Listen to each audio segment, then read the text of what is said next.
Things that you should know before buying the RK H81. First, the knob is not a volume control. It's actually a power switch that lets you switch your connection from wired to wireless dongle or to Bluetooth device 1, 2, or 3. Next, it's a gasket structure, which is a keyboard mounting style where pieces of rubber are placed between the plate and the top frame and between the plate and the bottom frame, essentially sandwiching the plate between these pieces of rubber. In short, it absorbs all vibration and producing less clattering sound. Next, retro-themed keyboard.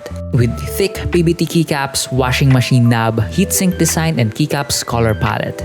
Next, it has a battery indicator like the best feature ever. Next, it has a unique dual hub design which can charge your phone, pero di ko pa ito na-test dahil nakita ko lang to sa promotional video nila. It sounds so good stock with blue cyan switches, but I will mod this soon, so stay tuned for that. It comes with a dust filter which comes in handy since malikabok dito sa amin. And here are the features that I also need to mention. It is tri-mode connectivity, hot-swappable, RGB backlit, 3750 mAh high-capacity battery, and full-key programmable macros.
And so to check out the keyboard, you can check out the link in the description.